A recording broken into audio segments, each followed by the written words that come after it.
Hello and welcome to Patrick's Models and Transport. Here's an update on the railcar project.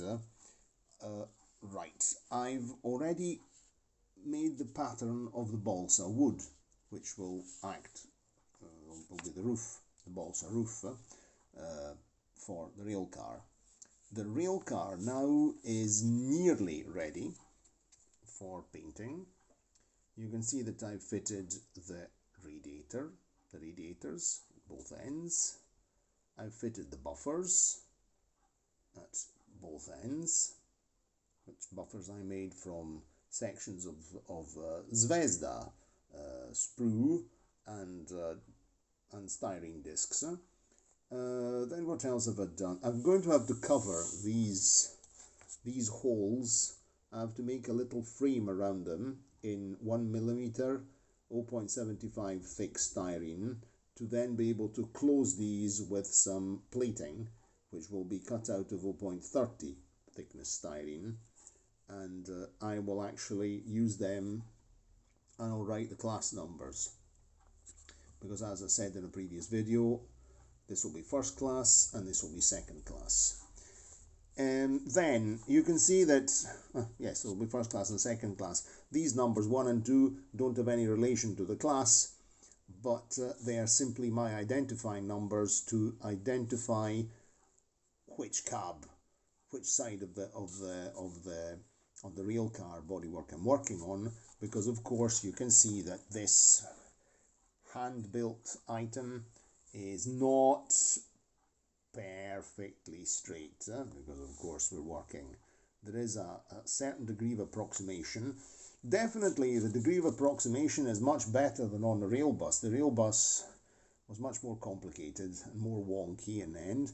So I've used the body to make a pattern for the roof, which roof then I will cut with a cutter, and then I'll file it down round. I'll smooth it round with a file and sandpaper to get the rounded edges for the sort of domed effect of the roof effect. So this is what I'll be doing. Another thing I think I didn't tell you, I added steps, cab steps.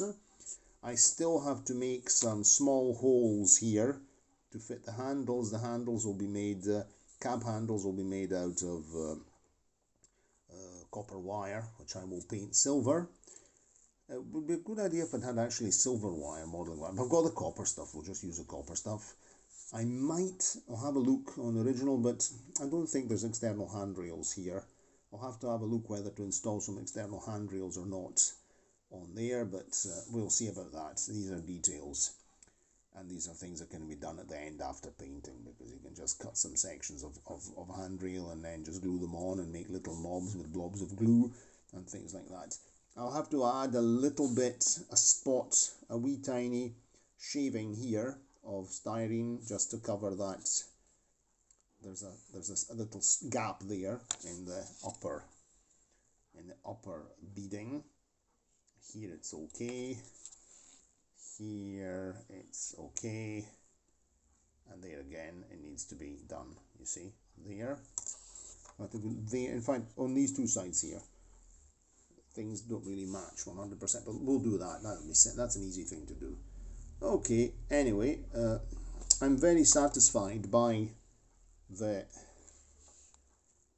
frame construction of the cab ends, which really simplified my life. You can see that I built a proper frame, and then I coated it. I made the external skin with 0.30mm styrene, and I think I'm going to apply this technique to the trailer car to simplify my life and reduce having to cut through very thick styrene. I'll still be using thick styrene panels, but mainly for different components. So it'll make my life much easier, and it'll actually make it quite structurally sound. Okay, so that's that for the moment. I'll have to cut this out and continue with the work. I've been very busy this week with a job. I've been doing a translation, and I've also been dealing with my very bad very bad lumbago. It's now I'm treating it. I'll begin doing laser therapy next week, and I got myself a nice horrible corset belt to support my back, which is doing the job. Okay, so see you next time. If you liked the video, give it a like, click the notification bell, and subscribe to the channel. Cheerio, and see you soon.